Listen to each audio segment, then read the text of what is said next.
जय भीम नमो बुद्धाय। बाबासाहेबाला मानणारे असाल तर व्हिडिओ बघायचा। हा आता आहे माझा छोटासा व्लॉग, हा पूर्ण व्हिडिओ बघायचं। नवीन असाल लाईक आणि चॅनलला सबस्क्राईब करायला विसरायचं नाही। मी घेऊन चाललो आहे शिदोरी आईची वावरात आहे, आमच्या गावात बाया कापूस वेचायले। तर व्हिडिओ काढण्याचा एकच आहे की महाराष्ट्रात चालून का राहिलं हे मला दिसून राहिलं नाही। शेतकरी मरून राहिला, गरीब लोक आत्महत्या करून राहिले, लोकांचे घर उद्ध्वस्त होऊन राहिले ते दिसून राहिलं नाही। आणि फक्त व्हायरल होत आहे सडले लोक, टोपोरी लोक, गुन्हेगारी लोक। का मला हे समजत नाही, सक्षम नावाचा हा व्यक्ती हा जय भीम वाला होता, त्याला जातीच्या प्रथेमुळे मारण्यात आलं। तिच्या बापानं, अचलच्या बापानं जाती बा जय भीम वाला होता म्हणून मारलं। तर मला हे लय दुःख वाटून राहिलं की बाबा जय भीम वाले हे कोण आहे आणि जय भीम वाला आहे म्हणून का मारलं।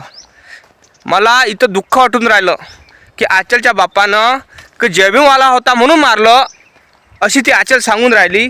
तर इथं दुःख यासाठी आहे की जय भीम वाला होता म्हणून का, म्हणजे दुर्दैवी आहे का आमचं। आम्हाला आमच्या धर्माचा, आमच्या जातीचा आम्हाला अभिमान आहे का आम्ही जय भीम वाले आहे। आम्हाला अभिमान आहे का आम्ही जय भीम वाले आहे, कारण आम्हाला बाबासाहेबांना बुद्ध दिला।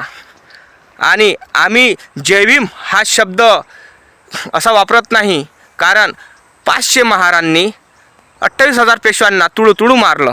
का मारलं असेल? भीमा कोरेगाव का निर्माण झालं? पण माझं एकच म्हणणं आहे, अशी जातीप्रथा मुळीच नको व्हायला महाराष्ट्रात। अरे प्रेम कोणी जातीत होते, कारण प्रेमाला भावना नसते, प्रेमाला आस्वाद नसतो, स्वाद नसतो।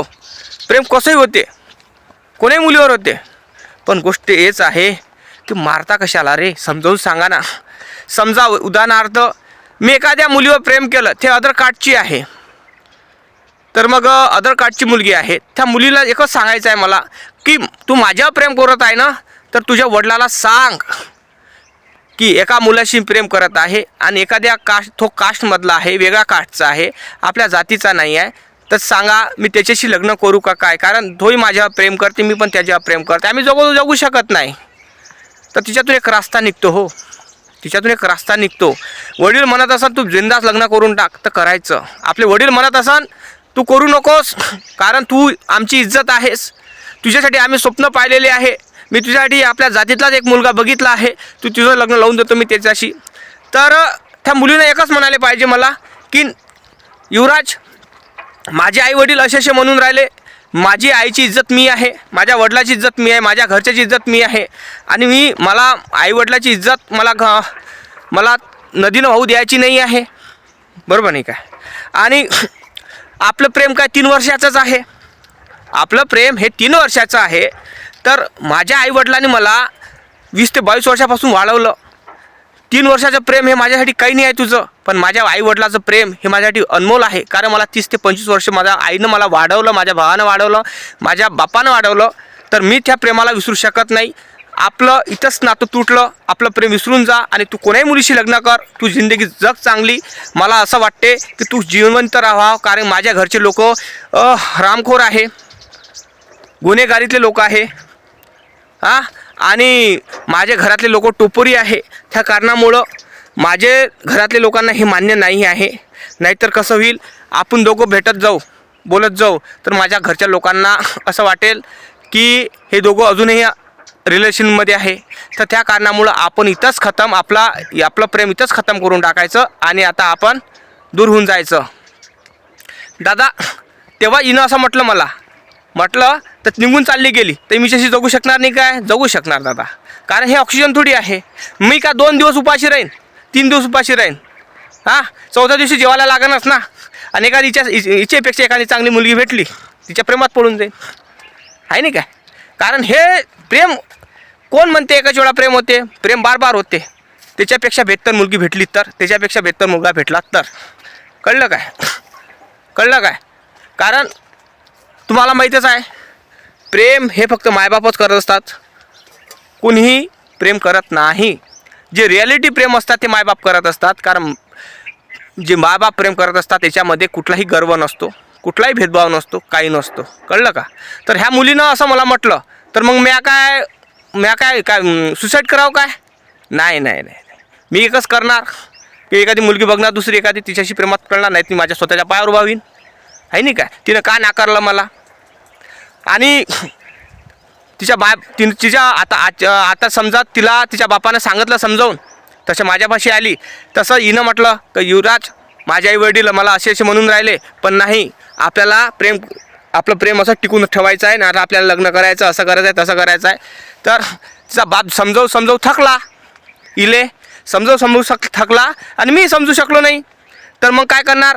जे गुंड लोक, जे गुन्हेगारी लोक आहे आजकालचे मायबाप, हे मला मारणार आणि मला जीवानं मारून टाकान, कारण मी याचं मनानं ऐकलं नाही.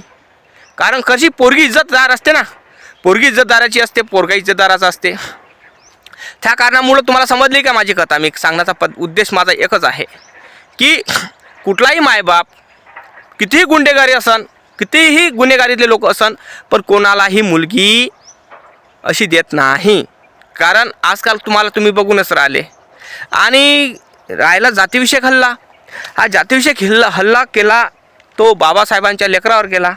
तो मुलगा म्हणजे सक्षम ताटे, पण सक्षम ताटेवर हल्ला न करता, माझं एकच म्हणणं आहे, सक्षम ताटेवर हल्ला न करता त्याला प्रेमाने समजावलं असतं आणि आपल्या मुलीचं लग्न करून टाकलं असतं, तर सक्षम मागं लागला असता काय? नाही लागला असता ना. गलतीच्यामध्ये सगळा कोणाची आहे माहिती आहे का? दोघांची पण गलती आहे याच्यामध्ये, दोघांची पण गलती आहे याच्यामध्ये. सक्षम ताटेची पण गलती आहे, आचलची पण गलती आहे आणि त्याच्या परिवाराची पण गलती आहे. कारण कुठलाही माणसाला मारण्याचा अधिकार नाही आहे. आणि जयभीमवाला होता म्हणून मारलं असेल तर त्याची टांग टोळल्याशिवाय राहणार नाही. कोणाची? आचलच्या बापाची. कारण आचलच्या बापाला सजा होणार म्हणजे होणार, कारण जयभीमवाला होता म्हणून मारलं असेल तर.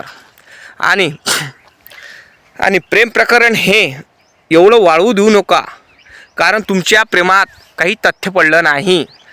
आचलचं सक्षमच्या प्रेमात काही तथ्य पडलं नाही. सोशल मीडिया लोकांना काही कामधंदे नाही, ते फक्त उगाच बोंबाळपट करून राहिले. वारंवार होण्याचा प्रयत्न चालू आहे, दुसरं काहीच नाही. आणि चर्चेत येण्याचा प्रयत्न चालू आहे.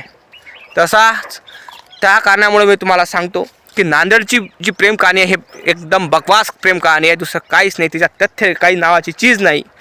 कारण बकवास प्रेम कहाणी याच्यासाठी सांगू राहिलो मी तुम्हाला. ती जन्म देणाऱ्या मायबापाची झाली नाही तर आज सक्षमच्या आईवडिलाची काय होणार, हे एक महत्त्वाचं उदाहरण आहे. कारण ती डॉयलॉग मारू, कारण सोशल मीडियासमोर, न्यूज रिपोर्टर्सच्या समोर येते आणि काय बोलते देव जाणे. पण गोष्ट हे आहे की प्रेम करायचं असन तर दोघा मिळूनही करा, पण घरच्या लोकांच्या म्हणण्यानुसार करा. कारण घरच्या लोकांना पण ते मान्य असलं पाहिजे, नाही तर कसं होणार? तुम्ही पण मराल, मुलगा पण मरू शकते किंवा मुलगी पण मरू शकते. याच्यात दोन्ही घराचं काय आहे? विध्वसन आहे. कारण माझं एकच म्हणणं आहे, दोन्ही घरं चांगले जगले पाहिजे, राहिले पाहिजे. कारण प्रेम एकाची वेळ केलं जात नाही, बार होते प्रेम. करणारा पाहिजे, तिच्यापेक्षा बेहतर चांगली भेटली तरच प्रेम होते, तर प्रेम होत नाही. पण एकच आहे, प्रेम हे आकर्षण आहे, वासना आहे, दुसरं काहीच नाही आहे. प्रेमात मेला कोण जातो? एक जण कुठला येते, किंवा मुलगी मेल्या जाते किंवा मुलगा मेला जाते. आणि खरं प्रेम करणारे असले तर दोघे मेले जाते. पण खरं प्रेम आता मिळत नाही. खरं प्रेम पहिले मागच्या वेळेस आपल्या 99मध्ये केलं जात होतं खरं प्रेम. आता खरं प्रेम नाही आहे. आता खरं प्रेम म्हणजे एक वासना आहे, दुसरं काहीच नाही. दादा मी शेतात आलो, दिसून आलं ना तुम्हाला.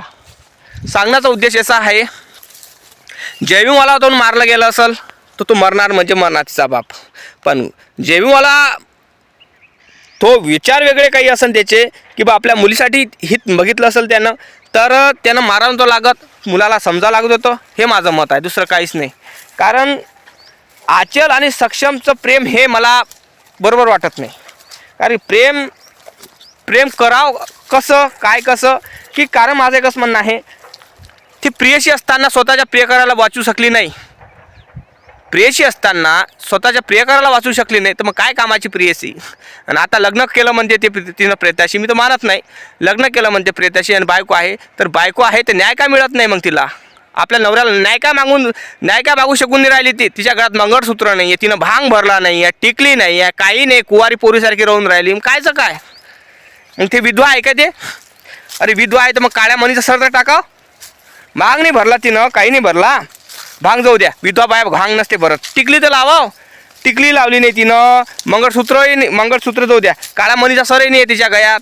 कशावरून म्हणा तुम्ही ते विधवा आहे काय आहे, पण एक लेणं असते हो, गोष्ट नाही का, एक लेणं असते ते सांगू झालं मी. विधवा बाया घालत असते ना, आजकाल नाही घालत का, बांगड्या नाही आहे तिच्या हिरव्या किंवा लाल, बघा काहीच नाही ना हो, कुठलं काहीच नाही आहे, म्हणजे विधवाचं रूप काहीच नाही ना तिचं. माझं असं मत तिनं गळ्यात काळा सर नाही घातला, घातला काय नाही घातला ना, माथ्यावर टिकली नाही आहे, काही नाही आहे.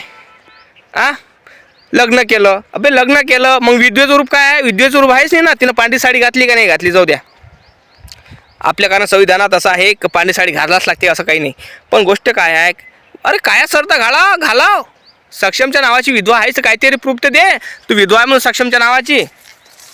सगळं फोकलट आहे हो, दुसरं काहीच नाही. सगळं फोकलट आहे, दुसरं काहीच नाही. समजला का? जय भीम, नमः बुद्धाय, जय जवान जय किसान.